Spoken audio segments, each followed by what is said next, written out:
디모데후서 2장 20절.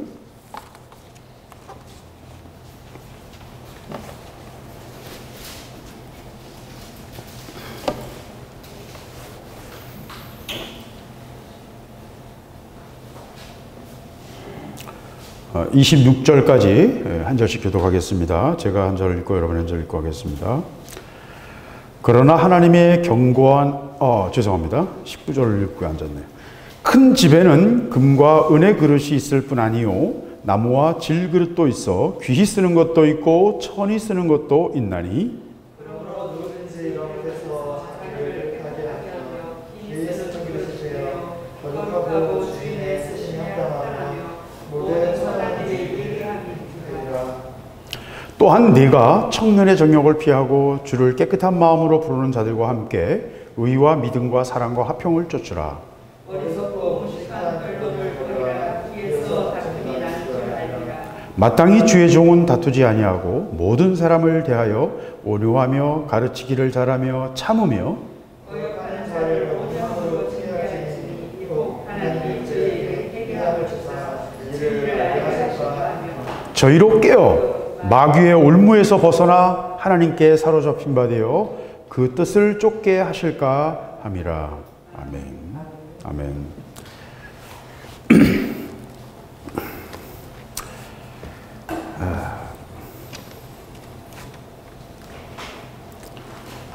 오늘 말씀은 우리가 잘 아는, 제가 몇 달 전에도 한번 이 말씀을 우리가 한번 봤었죠. 그때는 이제 14절부터, 앞에서부터, 앞부분이 이제 주로 봤고, 뒷부분은 이제 우리가 잠깐 부록으로 봤는데, 오늘 말씀은 20절부터 26절인데, 제게 주셨던 거는 25절, 26절, 마지막 절이 제게 마음에 좀 부딪히게 하셨어요. 그래서, 아버지 맨날 똑같은 것만 해요. 근데 그러면서도 또 이제 하는 거예요. 근데, 또 새롭게 하나님이 또 말씀하시고 보여주시는 것들이 있어서 같이 나누고 싶습니다. 이 이야기는 그릇에 대한 얘기예요. 우리는 하나님이 쓰실 그릇이라는 비유를 많이 사용하죠. 하나님 쓰시는 사람, 하나님 쓰신 사람이라는 뜻으로 그릇이라는 주님께서 예비하신 그릇이다. 이제 그런 표현을 쓰잖아요.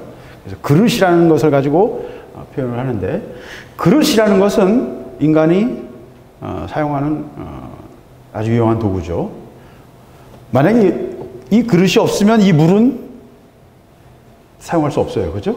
손바닥에다가 물을 담아도 불결할 뿐만 아니라 그거 쉽지 않죠. 이 그릇이라는 것이, 그릇이 가지는 어떤 용도를 가장 잘 보여주는 거죠.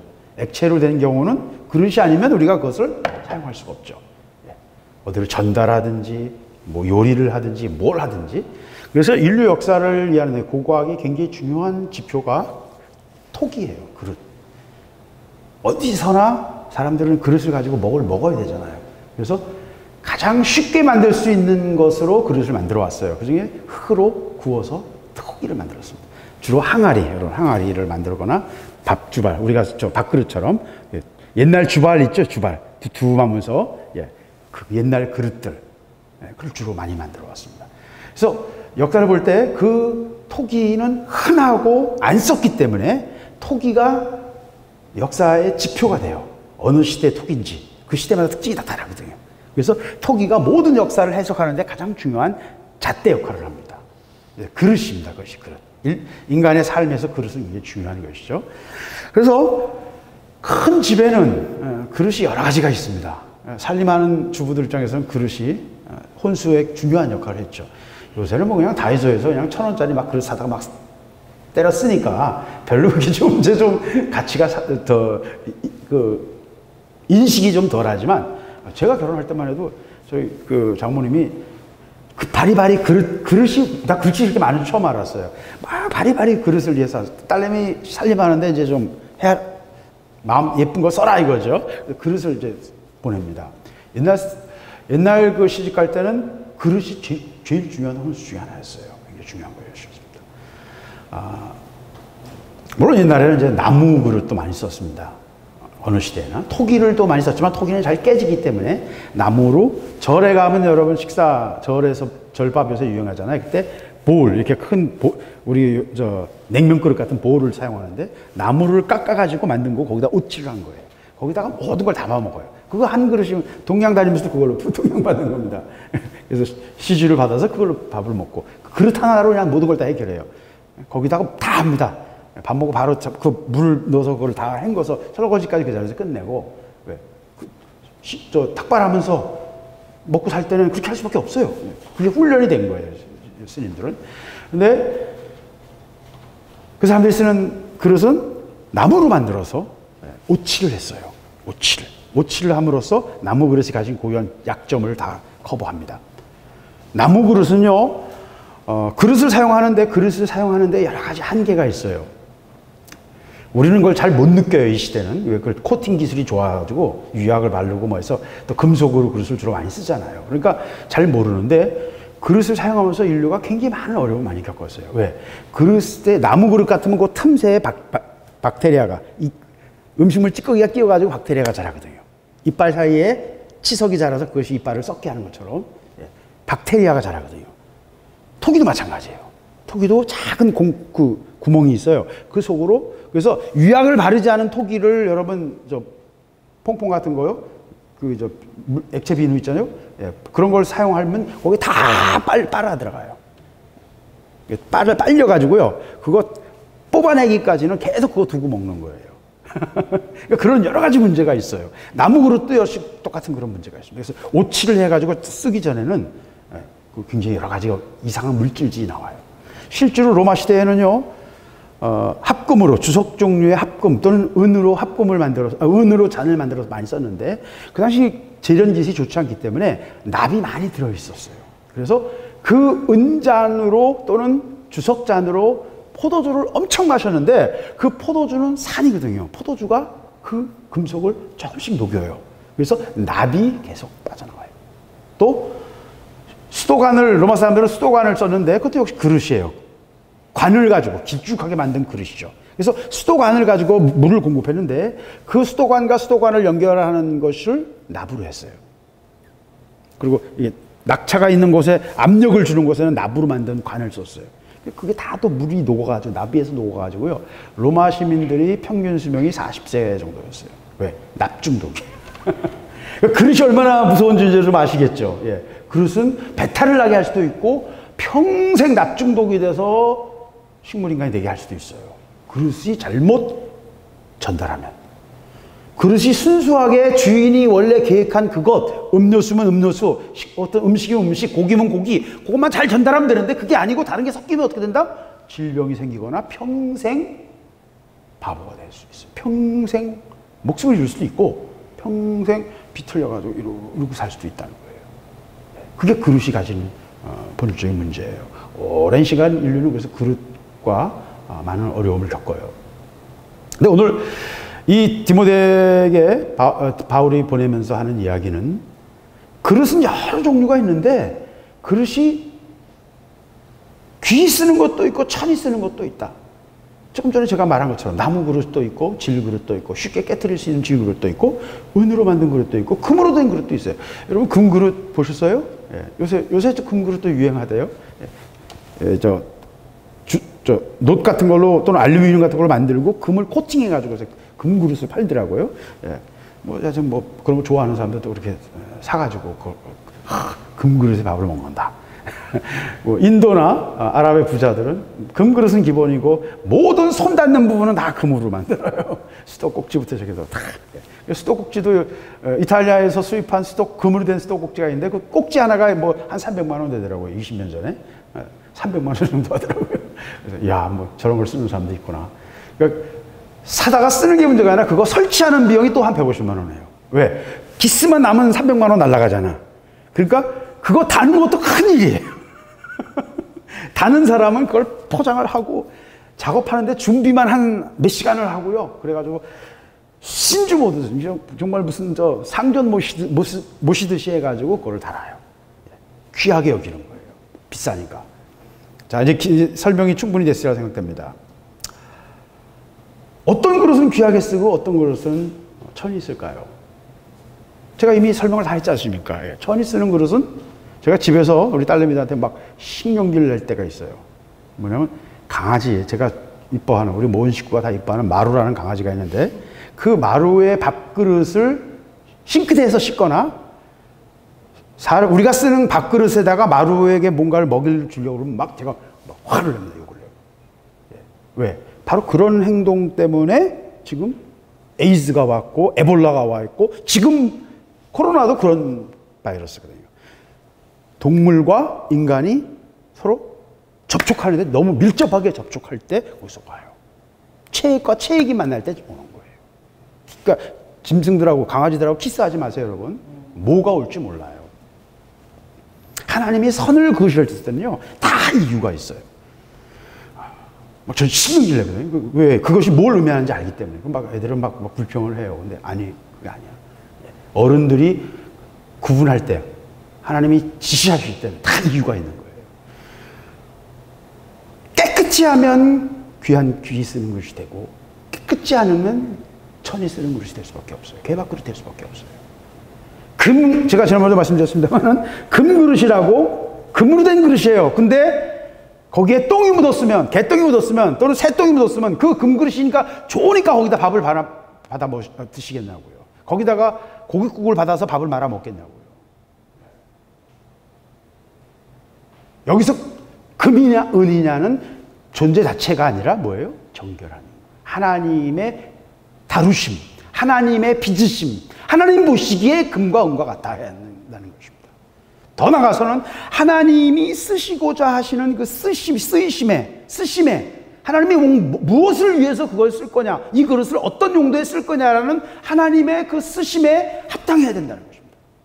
하나님은 접시같이 넓게 펼쳐가지고 그 위에 많은 걸 늘어놓고 싶은데 나는 나 한 방울도 흘리기 싫어. 나는 나를 바짝 세워가지고 액체를 담을 거야. 왜? 다른 사람이 그렇게 했으니까 나도 그렇게 할 거야. 근데 하나님은 너를 널쩍하게 해서 높지는 않은데 넓어가지고 많은 것들이 거기에 올려줄 수 있는 그런 접시를 원하실 수도 있어요. 하나님의 쓰이심이 뭔가에 따라서 우리의 인격과 우리의 삶의 훈련과 우리가 만나는 사람이 다를 수 있어요. 용도에 따라 달라집니다. 근데 어떤 용도건 핵심은 뭐예요? 깨끗해야 돼요. 깨끗해야 돼요. 깨끗해야만 주인이 쓰는 겁니다. 깨끗하지 않은 그릇은 왜? 그릇이라는 것은 다 입으로 들어가는 거잖아요, 대부분. 그렇죠? 그릇이라는 건 대부분 입으로. 지금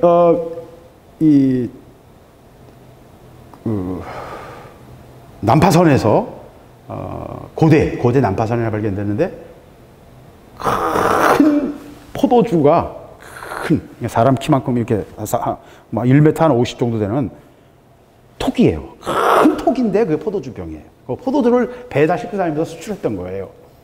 그게 뭐 3000년 전쯤 되는 것 같아. 그게 하여튼 이제 페르시아만에서 난파선에 발견돼가지고 그 포도주가 그 큰 병에다가 담아서 수출을 하고 그것을 인도까지 갔던 거예요. 그게 몇천 년 전에도 뭐 이미 그런 수출 수입을 했던 거죠. 그 큰 그릇에다가 뭘 담아요? 포도주를.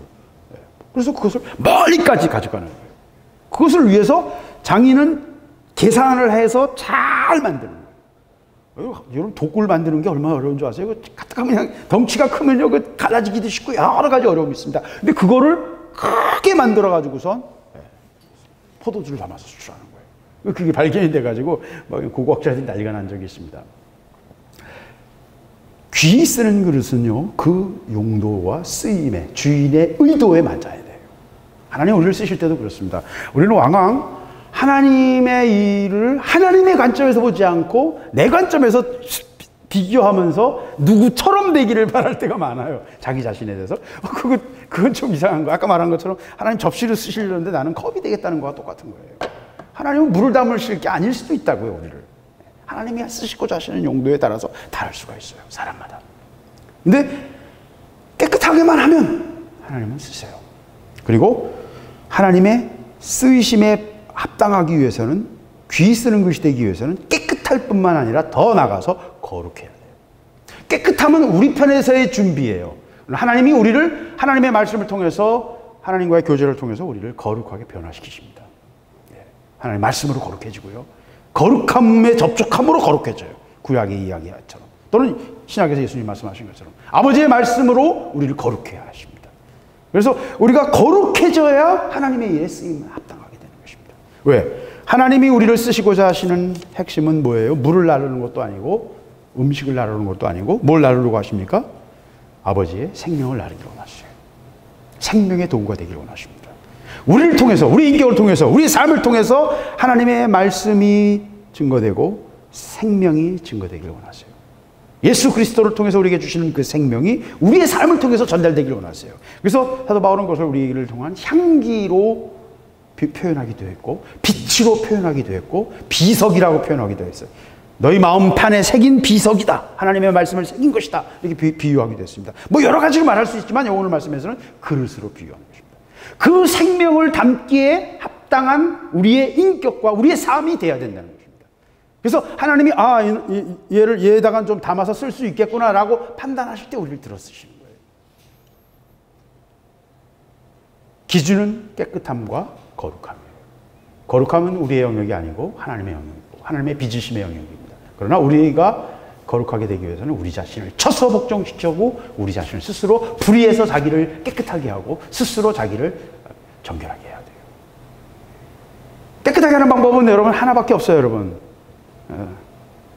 자취하거나 뭐 살림을 해봤거나 하시는 분들은 집안 깨끗하게 하는 방법은 뭐예요? 하나밖에 없어요. 눈에 띄는 대로 치우는 거예요.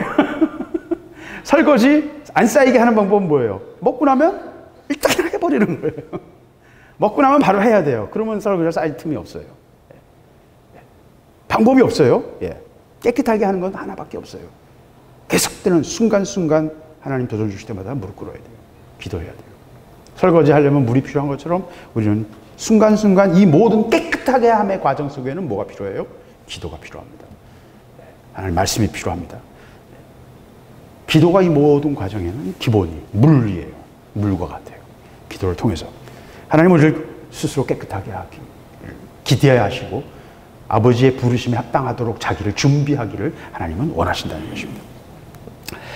아까 말씀드린 것처럼 어떤 그릇들은 혼잡하게 합니다.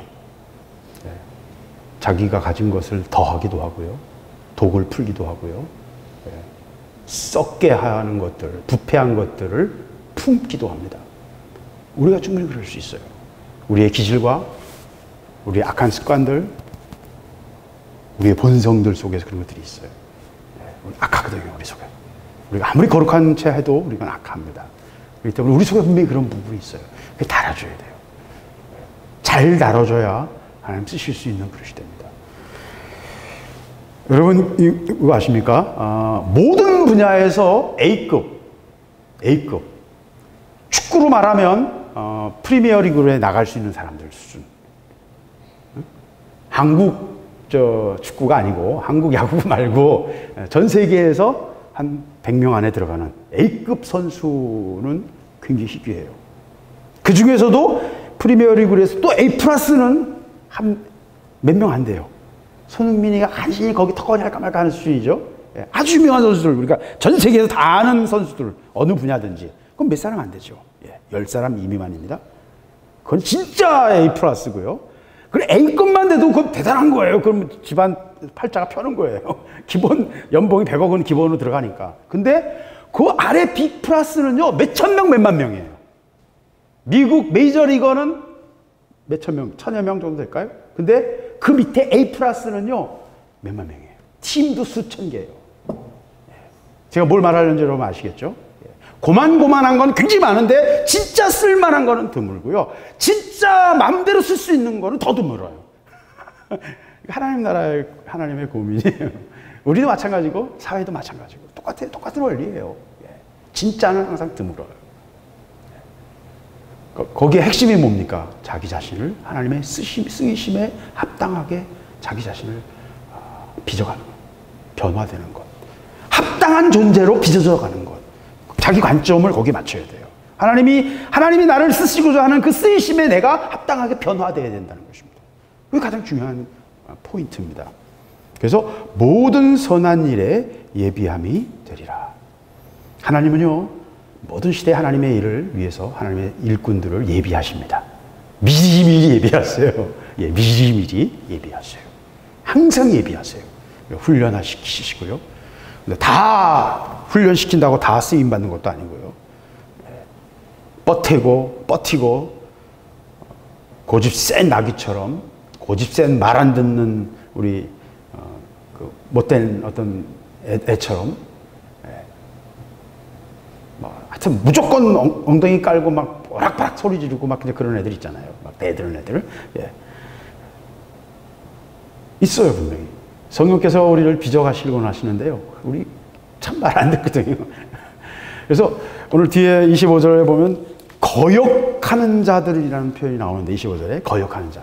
거역이라는 말은 권위를 가진 자의 말에 순종하지 않고 대드는, 불순종하는 것, 그게 거역이죠.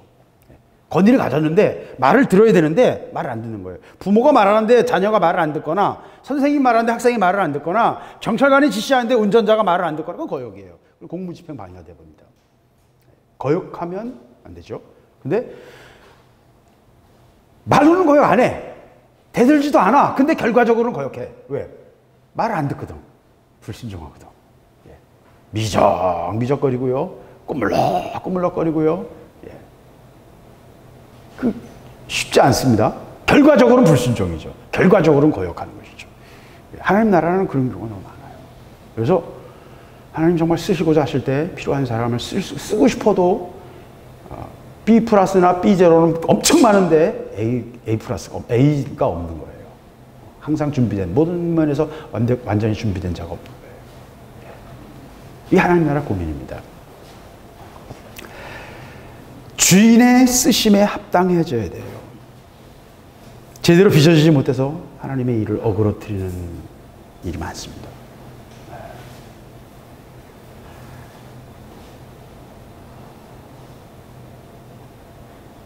핵심은 21절 말씀처럼 그러므로 누구든지 이런 것에서 자기를 깨끗하게 하면, 이런 것이 뭐예요? 불의와 더러움. 앞에서 말했던 것은 망령되고 헛된 말. 근데 사실은 이걸 다른 말로 바꿔도, 코로나 바이러스로 바꿔도 그대로 적용돼요. 그죠? 여러분, 이 시대도 지금 질병본부가 뭘 하고 있어요?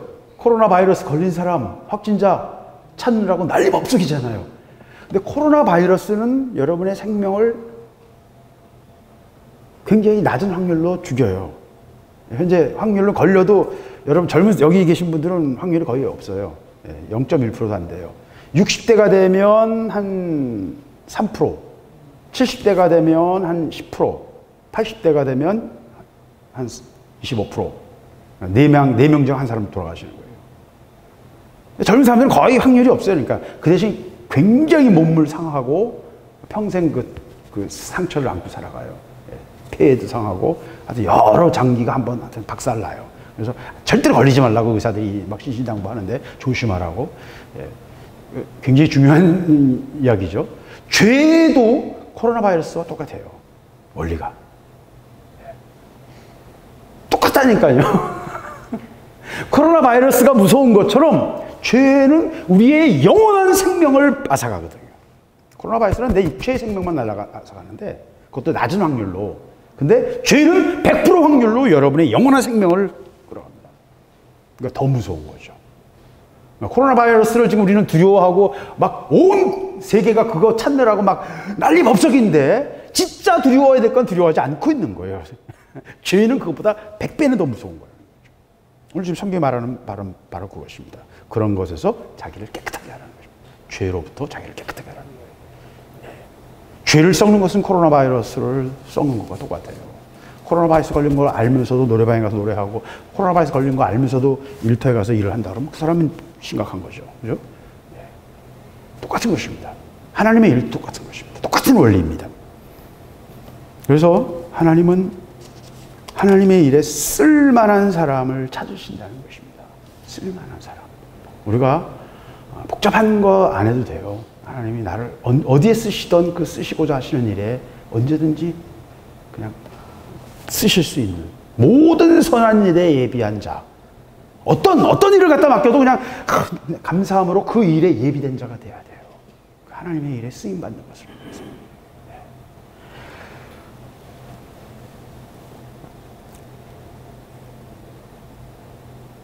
22절 또한 내가 청년의 정욕을 피하고 주를 깨끗한 마음으로 부르는 자들과 함께 의와 믿음과 화상과 화평을 쫓으라.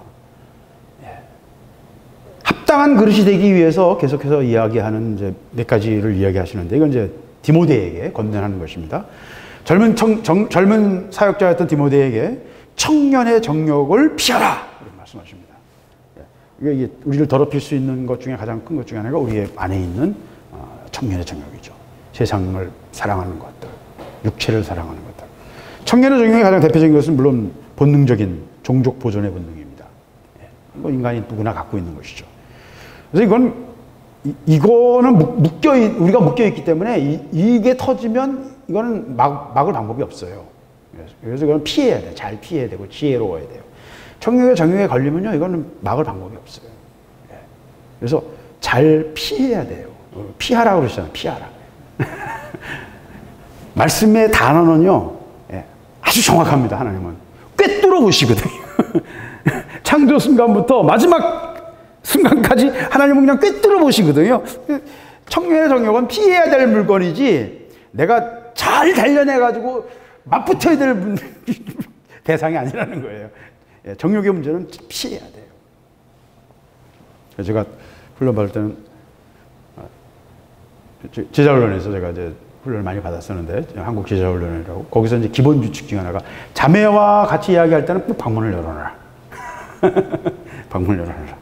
누구든지 볼 수 있도록 해야 된다. 하여튼 기본적인 규칙들이 있어요. 기본적인 마귀에게 틈을 주면 안 되는 거예요. 굉장히 중요한 규칙들이에요. 그게 별거 아닌 것 같고 형식적인 것 같지만요, 그런 것들이 우리를 안전하게 지킵니다. 왜? 피해야 될 대상이거든요. 주를 깨끗한 마음으로 부르는 자들과 함께 의와 믿음과 사랑과 화평을 쫓으라. 그래서 디모데에게 요구하는 것이 두 번째, 청년의 정욕을 피하는 것은 기본이고, 예수님께서도 기도할 때 악에 빠지지 않게 해달라고 기도하시잖아요. 악에 빠지면 그거 감당할 수가 없거든요. 악은 피해야 돼요. 주를 깨끗한 마음으로 부르는 자. 그러니까 어떤 사람들은 그러니까 깨끗한 마음으로 부르지 않고 더러운 마음으로 부른다는 거예요. 더러운 마음이라는 건 뭐예요? 자기 의도, 자기 계획을 가지고 주님의 이름을 부른다는 거예요. 그래서 하나님의 일을 하면서도 제일 참 그 난감한 경우 중에 하나가 자기 의도로 하나님의 일을 하는 거예요. 그럼 심각한 겁니다, 그거는. 하나님을 영업에 이용하는 거예요. 자기 자아의 일에 도구로 하나님을 이용하는 거예요. 많은 사역자들이 그럴 수 있어요. 쏘을 수 있어요.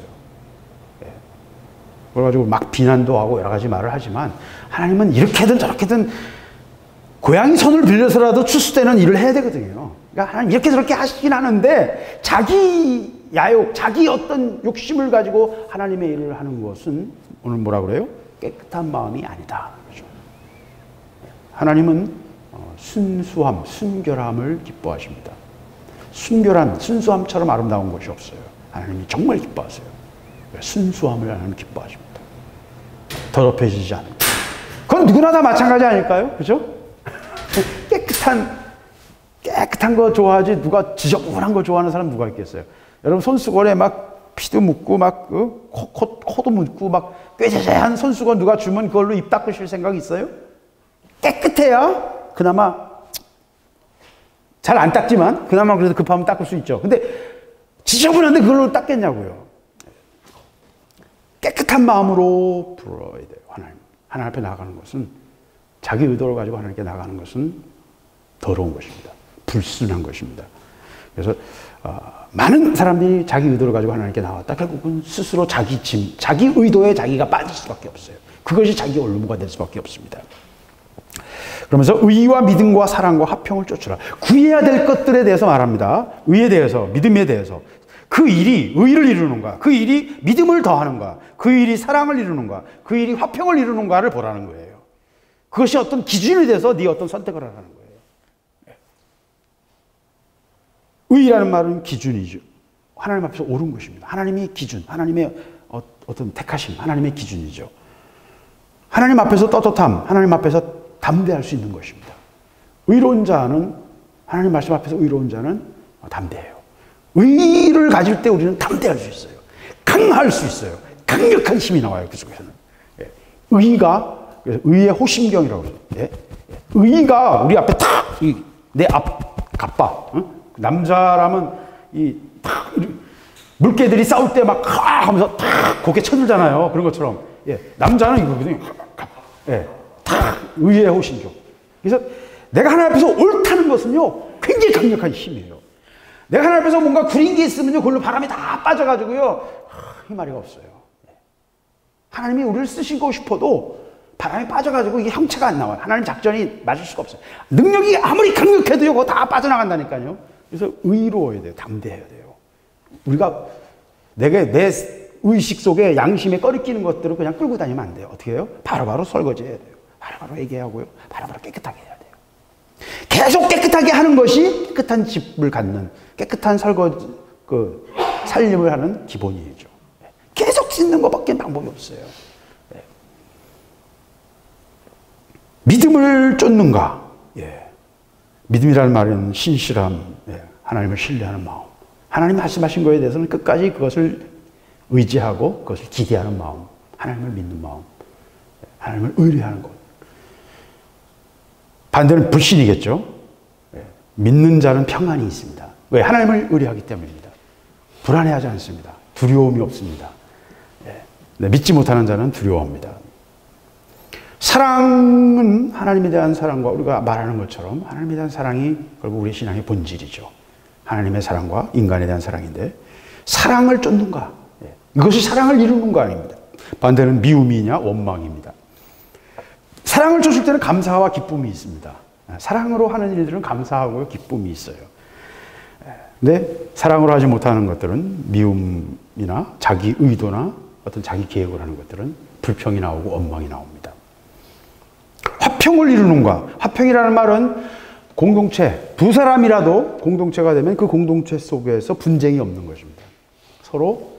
서로를 돌아보는 것이고요. 서로 마음을 여는 것이에요. 서로 통하는 거예요. 그래서 화평을 이루는 방향으로 모든 것이 진행돼야 돼요. 여기서 화평과 의의는 서로 다를 수 있어요. 의의를 강하게 주장하면 화평이 깨질 때가 있어요. 이게 밸런스가 필요한데, 그러나 분명한 것은 의의를 해서 하나님의 어떤 기준을 넘어가지 않는 한도 내에서는 최대한 화평을 찾아야 돼요.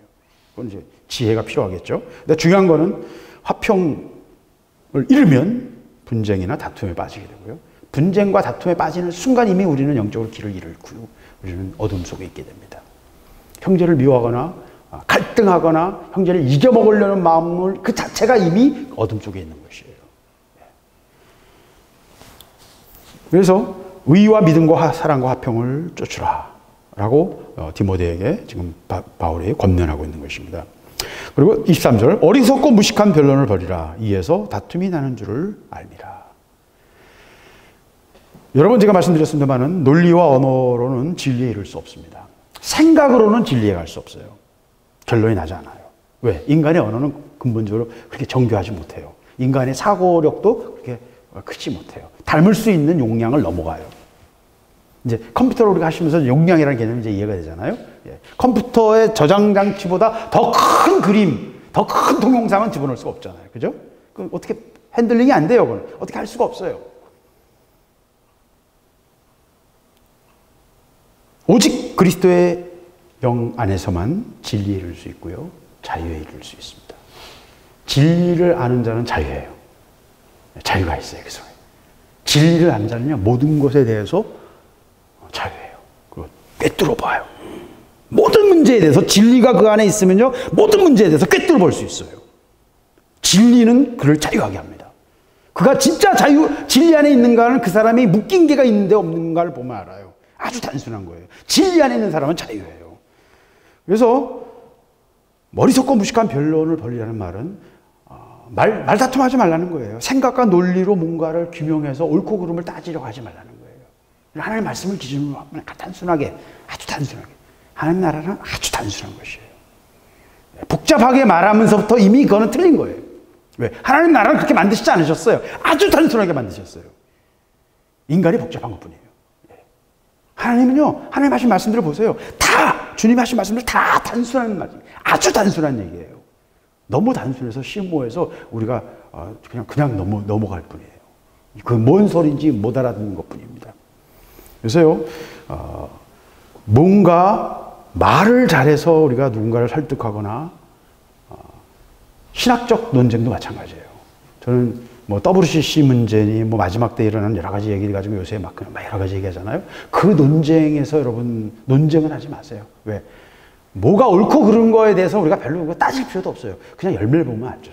예수님께서는 그가 하는 말을 보지 말고 뭘 보라고 그러셨어요? 열매를 보라고 그러셨거든요. 예, 그들의 열매가 뭔가를 보면 그냥 복잡한 논쟁할 필요도 없어요. 논쟁할 필요도 없어요. 제가 좀 지난번에 말씀드렸지만 저희 학교는 이미 뭐 제가 다닐 때부터 이미 시작했고요. 지금은 이제 그 동성애 아젠다를 아예 동성애 교수 받아들인 것뿐만 아니라 동성애 아젠다를 지금 받아들이려고 제 동기거든요. 지금 학장이 임성균 총장이. 네, 뭐 원래 그런 친구가 아니었는데 뭐 그렇게 돼 있어요 지금. 총신대도 이제 넘어갔고요. 예. 죄송합니다만 순복음도 이미 뭐 넘어간 지 꽤 됐고요. 예, 다 넘어갔어요. 지금 CCC도 넘어갔고요. 좌파 애들이 다 지금 잡고 있고요.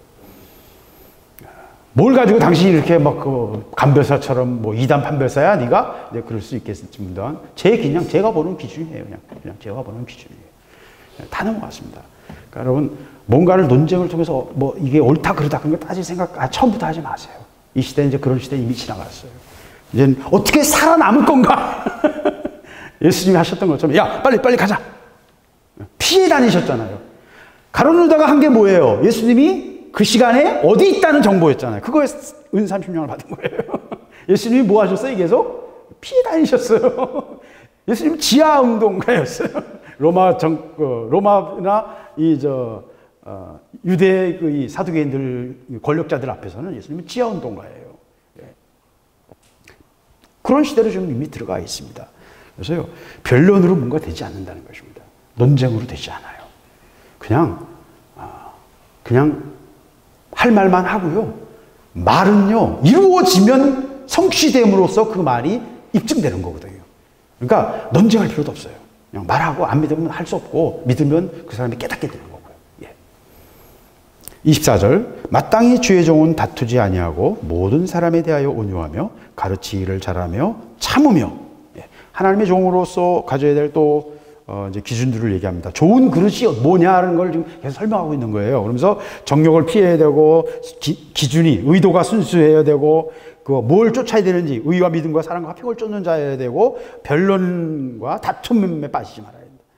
한국 교회가 지금 수백 개의 교단으로 갈라져 있거든요. 그 핵심이 뭔지 아세요? 헤게모니 다툼이에요. 왜 너만 총회장이냐는 거예요. 며칠 전에 제가 뭘 보다 보니까 참 지금 아이러니해요. 순복음 중앙총회라고 있어요. 하여튼 뭐 있어요. 그런 이제 작은 교단이 있어요. 근데 그 총회에 총회장으로 있던 분이 보니까 이름이 내가 아는 분이에요. 그래서 보니까 제가 어렸을 때 다니던 교회 그 주일학교 선생님이셨어요. 이건호 목사님이라고. 그분이 이제 신학 월계리 교회라고 있어요. 서울에 월계동에 월계리 교회에 계시던 분인데 그 할머니 전사님이 계시면서 그분을 통해서 저희 어머니가 복음을 들었고, 교회를 다니게 됐고, 저도 이제 그분을 통해서, 이제 사실은 신학교까지 가게 됐던 건데, 그 목사님이 그 총회장인데 막 또 분쟁이 있더라고요, 그 속에. 그 작은 총회 안에서도 또 분쟁이 있는 거예요. 근데 또 거기에 부총회장, 부총회장이지, 행정부 담당 부총회장이라는, 제 동기 목사도 거기 가서 앉아있네? 그래서, 야, 이거 뭐야? 그러고 보니까, 얘가 이제 하여튼 중간에 그냥 그쪽으로 간 거예요. 저 신학교 때 동기였던 기독교 교육학과에 있었던 목사님인데 일산에서 목회를 하고 있어요. 그 친구도 작은 교회를 목회를 하고 있는데 교단을 또 그쪽으로 옮긴 거네. 그 조그만 교 안에서도 또 이렇게 갈라져 가지고 그러고 있는 거예요. 제가 이 얘기를 길게 하는 이유는요. 왜 다투느냐? 내가 이기겠다는 거예요. 내가 이기겠다는 거예요. 자존심 싸움이죠. 본질은. 옳고 그름에서 출발을 해요, 항상. 근데 싸우다 보면 나중에는 옳고 그름은 중요한 게 아니야. 이기는 게 중요한 거야. 예, 그렇게 되죠. 예. 다투지 않는 것. 이것은 깨어진 하나님 앞 종으로서 깨어짐의 증표입니다. 예. 다투지 않아요. 진짜 하나님의 종들은요, 변명하지 않아요. 정광 목사님 이야기하면서도 그런 얘기를 하는데, 금남교회 김홍도 목사죠. 김홍도 목사님이 정광 목사님이 부흥사로 다닐 수 있게 해주신 분인데 굉장히 큰 오해를 했어요. 그런데 그 오해에 대해서 아무 변명하지 않는 것을 나중에 알게 된 거예요. 그래가지고 김홍도 목사님이 정광 목사님을 자기 부흥의 모든 연결하는 데서 탁 연결해줘가지고 유명한 부흥자가 된 거예요. 자기가 이제 젊었을 때, 정광 목사님이 젊었을 때 이야기를 이제 간증하는 얘기를 제가 들었습니다. 하나님의 종들은 다루심을 받은 자들은요, 자기 변명하지 않아요. 변명하지 않습니다. 말도 안 되는 비난을 받아도요, 중상모략을 당해도요, 하나님이 벗겨주시기 전까지는 변명하지 않습니다. 물론 옳고 그름은 이제 밝혀야겠죠. 그러나 자기 변명하지 않아요. 왜? 깨졌거든요. 깨졌거든요. 하나님의 종들은요, 다투지 않아요. 다투는 것은 그건 특별한 경우예요. 예수님이 꾸짖고 화내신 거는 특별한 경우에만 그러셨어요. 2번이나 또 위선을 행하는 서기관과 바리새인을 향해 독사의 자식들아! 라고 말씀하실 때였고요. 두 번째는 성전에서 장사하는 자들을 꾸짖을 때는 진짜 물리적으로 채찍을 휘두르셨어요. 물리적인 폭력을 사용하셨어요. 여러분 좀 쇼킹하죠? 예수님 말 안 들으면 채찍을 맞을 수도 있습니다, 여러분. 불순종하면 채찍을 휘두르신 분이에요. 그 외에는 어떤 누구에 대해서도 예수님은 상관하지 않으시고 피해 다니시고요. 다투지 않으셨어요. 모든 사람에 대하여 온유하며. 하나님의 사람, 하나님의 종의 기본적인 자질은요, 온유함입니다. 온유함은 많은 문제로부터 자유하게 해줘요. 온유하지 못함으로 많은 문제에 걸릴 수가 있어요. 그래서 기본 자질이요, 하나님의 사람의 기본 자질은 온유함이에요. 온유함은 무능함이나 온유함은 어떤 그 망설임, 어떤 그 우유부단함을 말하는 게 아니에요. 이건 말로 설명하지 않겠습니다. 하나님의 사람은요, 가르치기를 잘하고, 주의 종은 가르치기를 잘하고 참아야 된다. 이 가르치기를 잘한다는 말은, 여러분 애들 잘 가르치는 사람들 있잖아요. 우리 예영이도 그렇고, 하여튼 보면 애들이 혹하는 애들이 있어요. 우리 사람이 있어요. 저는 아무리 해도 애들이 안 따라오는데, 제가 지금 올해 과제가 우리 막내 마음을 얻는 건데, 지금 몇 달째, 요즘 뭐 얼굴도 못 보니까 요새는, 작년 가을부터 그랬어요. 내가 그렇게 한번 이렇게 좀 아는 체 인사라도 받고 싶은데, 근데 영이나 뭐 이런 지금 또 젊은 친구들은 보면 그냥 바로 와서 달려와서 안기는데, 뭐 내가 늙어서 그런지 싸납게 생겨서 그런지 예. 때에 맞게요, 영혼을 살피면서 그때 필요한 말을 해줘서 그를 깨닫게 하는 것, 그게 가르침이에요. 고장난 온기가 돼서 막 말을 해야 되는, 많은 말을 해야 되는 가르치는 게 아니죠. 예. 그럼 그냥 컴퓨터 틀어놓으면 되죠. 24시간 행동 목록과 뭐 하면 안 되는 것들을 컴퓨터에서 계속 말하게 할 수 있잖아요. 예. 그거 아니거든요. 그 순간, 그 필요한 그 타임에, 온 타임에, 정확한 그 순간에 필요한 강도로 그 마음을 때려서, 그 마음에 찔러서 깨닫게 해주는 것, 그게 가르침이에요. 그리고 참아야 돼요. 생명은요, 잘 참고 보듬어야 새로운 생명이 자랍니다. 예, 새싹이 나는. 요새 지금 지금 올라오거든요, 지금. 막 올라오고 있는데, 그때 바람만 세게 불어도 꺾이고요. 비만 막 와도 폐에서 그냥 다 날아가고요. 예. 닭 한 마리 알 부화시키기까지 21일 동안 그걸 품고 있어야 되잖아요. 그것도 그냥 뜨겁게만 해서는 익어버려요. 적당히 불려가면서 보듬고 잘, 공기도 쐬가고요. 예, 해야 돼요. 온도를 맞춰줘야 돼요. 새 생명을 자라게 하기 위해서는요, 잘 참고 보듬어야 되고요, 훈련되어져야 됩니다. 사역은요, 영혼을, 생명을 돌보는 것입니다. 소대장이 아니고요, 중대장도 아니고요, 예, 보모예요, 보모. 예, 보모. 그러면서 마지막 오늘 제게 주셨던 말씀입니다. 거역하는 자를 온유함으로 징계할지니 혹 하나님이 저희에게 회개함을 주사 진리를 알게 하실까 하며 저희로 깨어 마귀의 올무에서 벗어난 하나님께 사로잡힌 바 되어 그 뜻을 쫓게 하실까 함이라. 그러면서 거역하는 자들을 어떻게 다룰 것인가 하는 말씀을 하십니다. 아까도 말씀드렸지만 대놓고 거역하는 사람도 있고 결과적으로 게으름과 사보타지로 문기적거림으로 순종하지 않음으로 결과적으로 거역하는 사람도 있어요. 저는 좀 구자에 좀 속하는 편인데 대놓고는 거역 안 해요. 그래서 문기적거리면서 하나님 뜻에 자꾸 문기적거리는 편입니다. 그러나 이제 결정적인 때릴 것 같다 싶으면 이제 탁 또 바짝 일어나요. 짬밥을 통해서 많이 배웠죠. 거역하는 자는요, 온유함으로 징계를 해야 됩니다. 왜 징계를 해야 되냐면요, 징계를 하지 않으면요, 박히지 않아요. 수박을 먹으려면 수박 껍질을 깨야 되고요, 호두를 먹으려면 호두 껍질을 깨야 되죠. 까지 않고서는 속에 게 나오질 않아요. 그 속에 것까지 들어가질 않아요. 그래서 징계를 해야만, 징계의 가치를 아는 사람들은요, 한 번 딱 제대로 모서리 맞아서 깨진 징계는요, 평생 갑니다. 평생 가요. 평생 가요. 항상 기억이 나요, 그것이. 제가 한 가지 예를 들면, 저는 설거지, 이제 기도원에 있을 때, 저는 이제 설거지를 하지 않았습니다만은, 집사람하고, 몇 사람이 설거지를 하다가 그 원장님이 막 난리가 났어요. 예, 난리가 났어요. 왜? 설거지 하는데 너무 그냥 처삼천 벌초하듯이 휘휘 한다는 거예요. 설거지 퐁퐁 있던 물에 담갔다가 이쪽 물에서 한 번 또 담갔다가 그냥 또 휘 들어서 그냥 빼는 거예요. 이렇게 하면 어떡하냐고 막 야단을 쳤거든요. 나는 거기 앞에 있지도 않고 저 뒤에서 애들하고 있었는데 그 소리가 너무 강렬해가지고요. 지금도 제가 설거지 하는데 그 소리가 들려요. 뭘 말하려는지 여러분 아시겠죠? 예. 잘 박힌 못은요, 평생 갑니다. 그 징계가 평생 가요. 그래서 귓등으로 듣는 그냥 그 고장난 녹음기의 말이 돼서는 안 돼요, 사역은. 예. 필요할 때 필요한 말이 팍! 그냥 모서리를 딱 때려가지고 깨트릴 수 있는, 그 마음을 깨트릴 수 있는 징계가 돼야 됩니다. 징계하면요, 어떤 결과를 납니까? 회개가 되고요. 회개가 되면 진리로 나아가게 되고요. 진리를 알게 되면 술 취한 죄의 잠에서 깨어나게 되고요.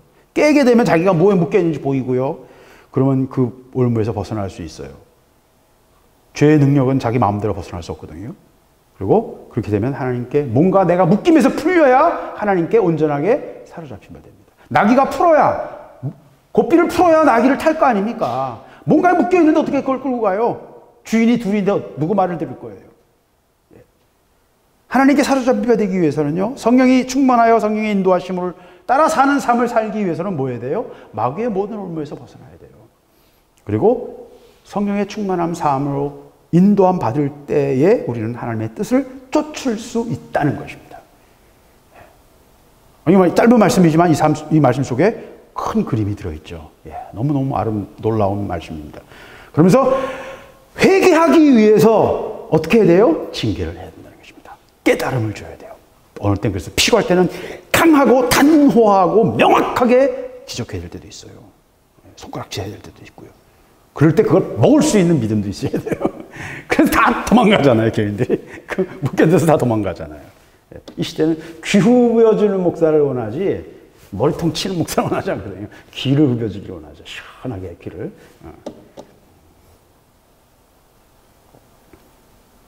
징계하는데 징계함으로 회개할 수 있고 진리에 이르게 됩니다. 회개하지 않고서는요, 진리에 이를 수 없어요. 진리는 머리로 아는 게 아니거든요. 내 영적인 자세가 바뀌어야 됩니다. 하나님과의 관계가, 똑바른 관계가 있어야 그 하나님의 빛이 내 영혼에 바로 비치는 것입니다. 내 자세가 틀어져 있기 때문에 그 빛이 아무리 와도 나는 그걸 깨달을 수가 없는 거예요. 내가 돌이키면 진리를 알게 됩니다. 그리고 진리를 알게 되면 내 영혼이 깨어나게 되고요. 깨어나면 마귀의 올무를 보게 돼요. 마귀의 올무는 별것도 아니에요. 그냥 우리가 깨달아서 영적으로 깨어있으면 얼마든지 풀 수 있는 것들이에요. 근데 그냥 잠에 묶여 있으면, 죄의 잠에 묶여 있으면요, 그 유혹에 묶여서 내가 낚싯바늘에 걸려가지고 덫에 걸린 거예요. 올무라는 말 자체가 덫이거든요. 그 작은 먹을 거 한 덩어리를 탐내다가 먹으려고 탁 잡았는데 팍 걸리는 거죠. 가장 바보 같은 거는 좁은 항아리에다가 그 안에 먹을 걸 넣어주고 손은 들어가는데 먹을 걸 쥐면 못 나오는 거예요. 근데 거기 걸려요. 놓으면 나올 수 있는데 원숭이들이 거기 걸린다니까요. 그 항아리, 무거운 항아리를 놓으면 그걸 들지를 못하니까 그냥 그거 붙잡고 자기 욕심에 계속 그러고 있는 거예요. 지금 우리가 지금 그러고 살고 있는 거예요. 내 욕심에 그거 놓으면 되는데 그 욕심에 그냥 계속 거기서 걸려 있는 거예요. 그 상황 자체를 하나님의 빛으로 보게 되면, 내가 이게 바보구나. 놓으면 되는데 아무것도 아닌데. 우리의 대부분의 문제는 그렇습니다. 대부분의 문제는 그렇습니다. 깨어서 올무에서 벗어납니다. 그러면 하나님께 사로잡게 될 수 있어요. 하나님께 사로잡힌 바 되는 것은 복잡한 거나 엄청난 수련과 금식과 기도를 통해서 우리가 난관을 뚫고 올라가야 될 어떤 고지가 아니에요. 하나님 그렇게, 예수님께서 그렇게 어렵게 만들지 않으셨어요. 내 길은 쉽고 내 멍에는 편하다 그러셨어요. 그렇게 만들었으면 그건 이상한 거예요. 이상한 거예요. 그건 예수님께로부터 온 게 아니에요. 내 묶임을 풀면요, 그냥 하나님께 순종하면요, 우리는 그냥 거룩해져요.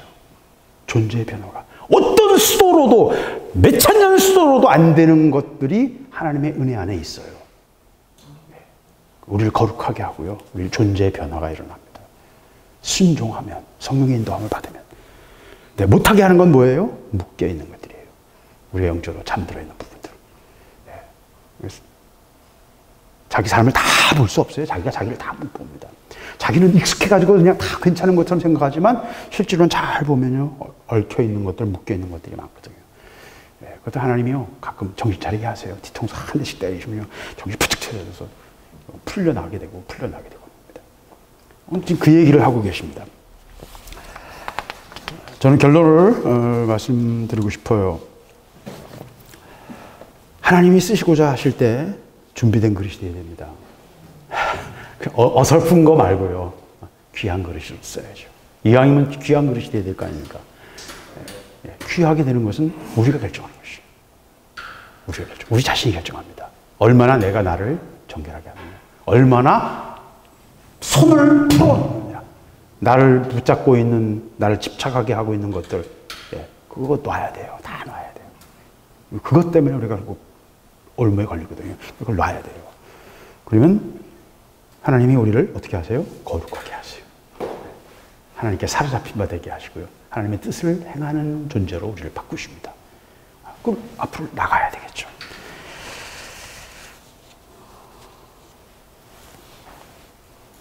하나님의 일은요, 아주 단순해요.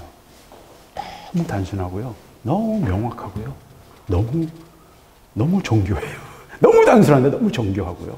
하나님의 일은요, 너무너무 놀라운 지혜가 그 속에 숨어 있습니다. 하나님 하세요. 저는 우리 기도원, 이제, 성전, 새로운 성전 이야기도 그렇고, 일산과의 관계도 그렇고요, 이 모든 것을요, 우리가 나중에 보면, 이래서 이렇게 하셨구나라는 것을 아주 너무나 명확하게 이해할 수 있게 될 겁니다. 하나님의 그림은 허투루 그리시는 게 없고요, 하나님은 모든 것을 예비하시고 미리 준비하시는 분이십니다. 계획하시는 분이십니다. 그분의 설계는 완벽하고요, 그분의 전략은 놀라운 것입니다.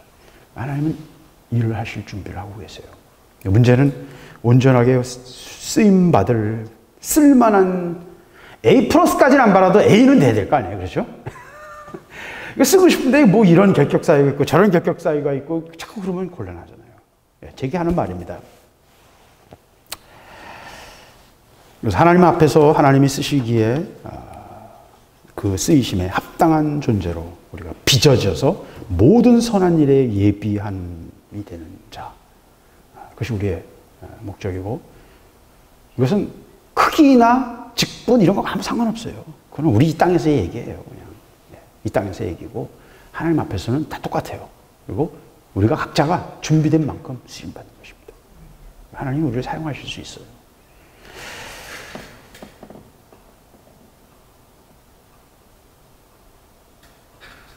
저는 얘기를 별로 하고 싶지 않은데, 하여튼 또 자꾸 하기를 원하시니까 제가 그냥 얘기를 할게요.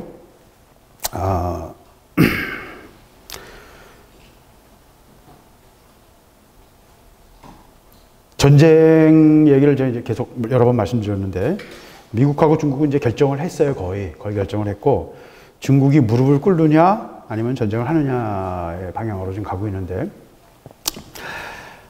저는 뭐 이제 미국, 중국은 뭐 싸우고 싶으면 싸우고 말고 싶으면 말고 뭐 니들이 알아서 해라, 좀 그런 마음이 좀 있는데, 한편으로는 뭐 어차피 큰 자기들끼리의 세력 다툼이잖아요. 패권 다툼이잖아요. 그러니까 뭐 알아서 해라는데, 그게 이제 우리에게 영향을 엄청 미치거든요. 그리고 한반도에, 특히 한국의 현 정권에게도 가장 영향을 미칩니다. 근데 이미 현 정권은 뭐 주사파 정권이고, 부산 사람들이 중심이 되어 있지만, 빨치산의 후예들이 중심이 되어 있습니다만은, 캐톨릭 세력이고, 그리고 야당은 70%가 홍석현 씨, 또 뭐 여당 안에도 홍석현 씨 세력이 많이 있습니다. 홍석현 씨 세력이 거의 야당은 70%를 잡고 있거든요. 그래서 이거 붙잡고 저들이 원하면요. 홍석현 씨도 그렇고 문재인 씨도 그렇고 지금 현재 계획은 이 내각제 개헌과 연방제 개헌입니다. 연방제 통일 안에 대한 개헌입니다. 근데 이것을 함부로 꺼내면 반공 의식을 가진 많은 사람들이 이제 들고 일어날 테니까 그게 두렵고 미국을 눈치 봐서 못하는 것뿐이지 이게 계기만 되면 바로 할 거예요. 왜 그러냐면 황교안 씨가 왜 이렇게 부정선거가 확실한데도 당신은 왜 이렇게 조용하고 있느냐라고 어떤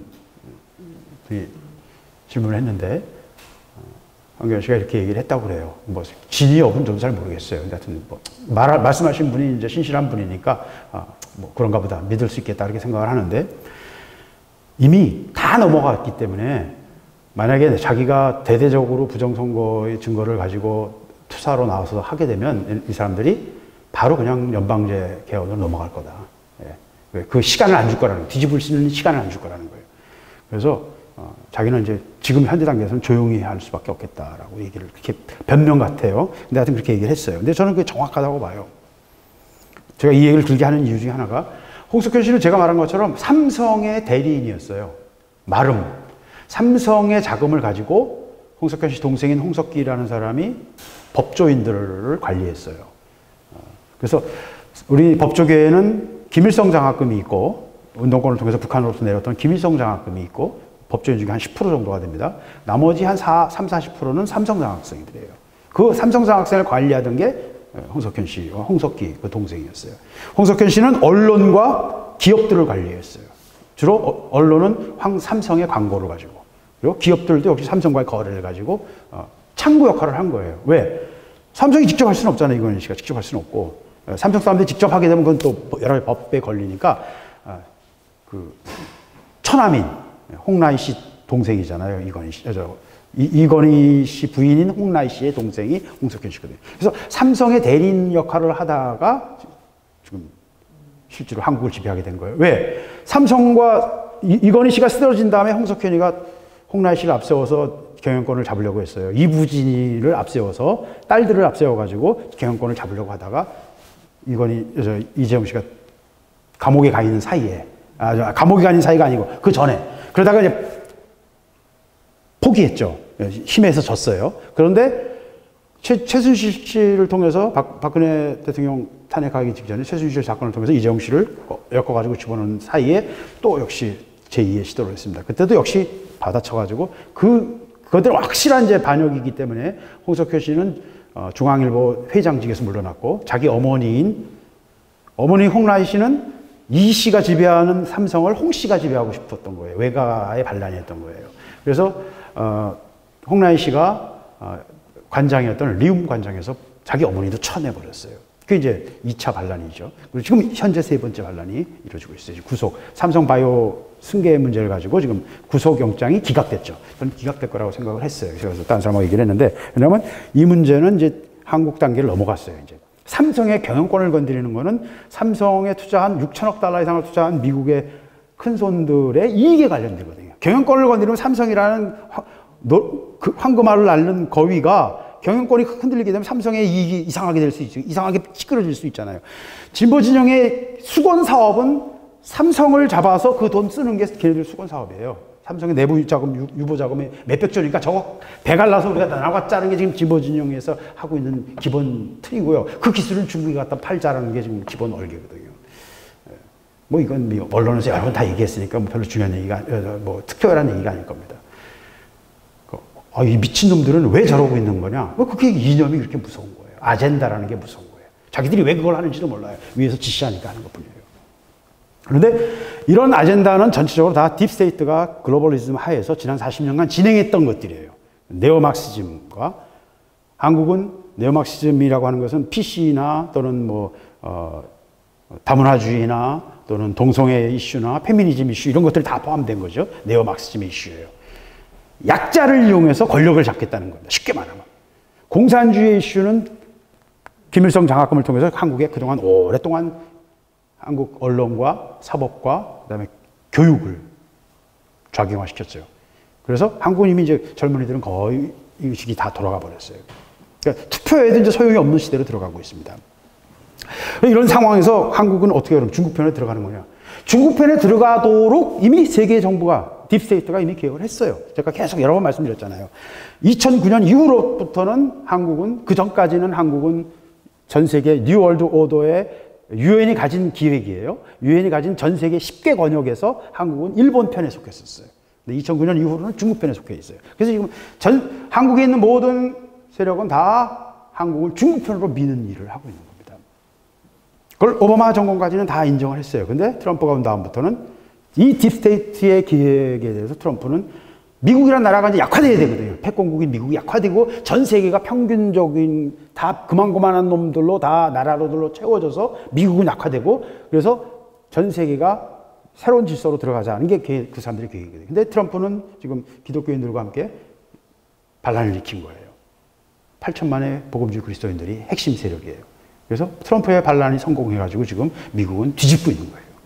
그리고 그 모든 계획을 진행하던 중국과 미국 내에 있는 딥스테이트를 지금 트럼프가 잡고 있어요. 미국은 거의 잡았어요, 이제. 어저께 통계도 보면 미국 실업률이 굉장히 좋아지고 경기가 살아나고 있어요. 이 상태로만 가면 뭐 아무 문제 없습니다. 문제는 중국과 이런 갈등을 만들고 있는데 이거는 한 산에 머리가 둘일 수는 없잖아요. 호랑이가 둘일 수는 없어요. 중국이 항복하거나 아니면 미국이 항복하거나 둘 중에 하나예요. 결국 지금 그 싸움을 패권 힘겨루기 하고 있는 겁니다. 그 와중에 아까 말씀드린 것처럼 한국은 이미 중국 편에 붙어 있죠. 그런데 트럼프는 한국을 바꾸고 바르고 하는 데는 관심이 없어요. 왜? 그래봤자 시간 낭비거든요. 한국이 의지하는 중국을 무너뜨리고 북한을 무너뜨리는 게 트럼프의 작전이고요. 더 나아가서는 한국을 이번에 G11에 부르는 것도 대중 압박 전선에 한국을 최전선을 세워야 돼요. 왜? 한국이 합의하지 않으면 반도체건 뭐 모든 기술이건 한국이 합의하지 않고는 중국을 봉쇄하는 그 작전에 한국이 제일 큰 구멍이거든요. 한국이 참여하지 않으면 이게 다 약화될 수밖에 없어요. 특별히 반도체 같은 경우는 뭐 100%죠. 그래서 지금 불러일으킨 거예요. G11 카드를 가지고 군침이 돌만 하잖아요. 문재인 씨도. 그러니까 G11 카드를 가지고 이제 한국을 목줄을 매 땡기는 중이에요. 이 상황에서 우리가 어떻게 해야 될 건가? 어떻게 볼 건가 하는 거죠. 하나님 앞에서. 전쟁이 남은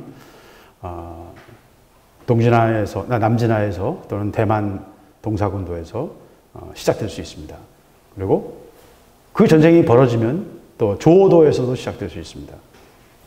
조오도는 이제 일본과 중국이 싸우고 있는 대만 위에 있는 섬인데 지금까지는 중국 해경이 거기를 관할했어요. 일본 땅이에요, 이제는. 그래서 중국 해경이 늘 와서 거기를 순찰했어요. 근데 이번에 중국 해군이 작전을 바꿨어요. 해경도 내무부 소속이었던 거를 국방부 소속으로 바꿔버렸어요. 해경이 중국 해군의 일부가 된 거예요. 이게 이제 별거 아닌 것 같은데 이게 굉장히 중요한 얘기들이에요. 언제든지 전쟁에 들어갈 수 있는 상황으로 들어갔어요. 그러니까 전쟁 준비하고 있다는 표현을 쓰면 됩니다. 정확한 얘기예요. 그리고 한국은 계속해서 대량으로 한국군은 미사일을 생산하고 미국으로부터 그저께도 5,000기의 미사일을 유도 무기를 구매하기로 사인을 했어요. 그래서 전쟁을 많이 준비하고 있습니다. 예. 북한하고 만약에 미국하고 중국이 서로 긴장하고 만약에 진행이 된다면 북한하고 저희 나라하고 서로 뭐 생길 수 트러블이 있나요? 당연히 북한으로서는 당연히 그렇게 할 수 있겠죠. 그러니까 그거보다는 북한이 가만히 있어도 한국의 중국과 미국의 전쟁의 핵심 기지가 한국이 돼요. 왜? 중국 전역의 미사일 항공기 운행 상황을 그냥 감시할 수 있잖아요, 한국은. 가까우니까. 그리고 평택에 최대 기지가 있어요. 그러니까 중국이 평택을 공격하지 않을 수가 없어요. 그러니까 한국은 힐튼조튼 참여하게 돼 있어요. 개입되게 돼 있어요. 그러면 친중 정부니까 그러면 중국 편을 들겠다 그러면 그러면 그건 복잡해지는 거죠. 지휘권은 한미연합사령관이 갖고 있는데 대통령은 중국 편을 서겠대. 뭐 어떻게 될지는 나도 모르겠어요. 쿠데타가 일어날지 아니면 뭐 어떻게 될지 그건 모르겠어요. 그렇게 할 수는 없을 거라고 봐요. 네. 근데 중요한 거는 이게 이제 현재 이루어지고 있는 일이라는 거예요. 눈앞에서. 우리 앞에서 이루어지고 있는 일이고 이 모든 걸 통해서 하나님이 뭔가를 일하고 계신다. 네. 정치적으로는요, 한국이라는 나라는 아무런 희망이 없습니다. 우리 힘으로는 이 나라를 바꿀 수 있는 방법이 없어요. 이대로 가면 공산주의화 돼요. 그건 뭐 90%예요. 90% 확률로. 이대로 가면 공산주의예요. 그러나 하나님은 트럼프를 통해서 하나님이 판을 바꾸고 계시다라는 얘기를 지금 제가 하고 있는 거예요. 근데 이것이 전쟁을 통해서 될까 봐 두렵다. 그 얘기를 하는 것입니다. 그리고 이 모든 일을 통해서 하나님이 우리에게 뭘 원하시고 무엇을 기도하기를 원하시는지를 여러분 스스로 질문하시고요. 하나님께 물으세요. 하나님 나를 뭘 위해서 준비하시고 어떤 쓰이심을 위해서 나를 부르셨습니까? 어디에 나를 쓰고 싶어 하십니까? 라는 질문하십시오. 그리고 기도를 하십시오. 하나님이 우리에게 지금 질문하시고 계시는 일입니다.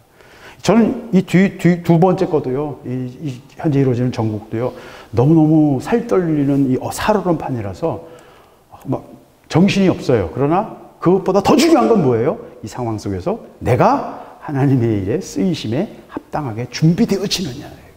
그것 때문에 우리가 지금 시간 끌고 계속 쳇바퀴 돌고 있지 않습니까? 빨리 깨어나서 내가 묶여있는 묶음들을 풀고 아버지께 사로잡혀서 아버지의 순종하고 그 뜻을 쫓아 쓰임받는 저와 여러분이 될 수 있기를 바라는 것입니다. 기도하겠습니다. 하나님 감사합니다. 오늘 말씀을 통해서 우리에게 주신 것들을 우리가 보기를 원하며 아버지, 우리가 아버지의 쓰이심에 합당하게 빚어지는 자들이 되기를 원합니다. 아버지, 우리가 묶여있는 그 모든 묶음에서 풀리기를 원하며 깨어 일어나서 눈을 열고 묶음을 풀기를 원하며 아버지께 사로잡힌 바 되어 아버지의 뜻을 쫓아 행하며 아버지의 뜻을 성취하는 자들이 되기를 원하며 열쇠를 돌리는 자들이 되기를 원하며 믿음으로 나아가는 하나님의 백성들이 되기를 원합니다. 일산을 향하여 우리가 해야 될 일들을 감당하기를 원하며 아버지, 이 민족을 통해 하나님 이루시기를 원하시는 아버지의 뜻을 이루는 자들이 되기를 원합니다. 아버지, 도와주시옵소서. 열려지게 하여 주시옵소서. 열려질지어다. 열려질지어다. 주여 열어주시며 주의 일이 열려지게 하시며 우리가 아버지의 일을 감당하는 자들이 될 수 있도록 빚어진 자들이 되게 하여 주시옵소서. 우리 마음속에 아직도 묻고 있는 내 영혼을 약하게 하며 담대하지 못하게 하는 모든 문제들로부터 우리가 우리 자신을 정결케 하며 회개하며 돌이키는 은혜가 있게 하여 주시옵소서. 쓸만한 그릇들이 되기를 원합니다. 아버지께서 쓰실 만한 그릇들로 빚어지기를 원합니다. 주여, 우리 마음을 잡고 있는, 우리가 쥐고 있는, 집착하고 있는 것들을 풀게 하시고 손을 벌리게 하시며 자유로워질 수 있도록 우리의 영혼을 열어 주시옵소서. 주께서 우리와 함께 하시기를 원하며 은혜를 베푸시기를 원합니다. 은혜를 베푸시기를 원합니다. 모든 것을 주님께 맡기며 예수 그리스도의 이름으로 기도드렸습니다. 아멘. 계속해서 기도하시겠습니다.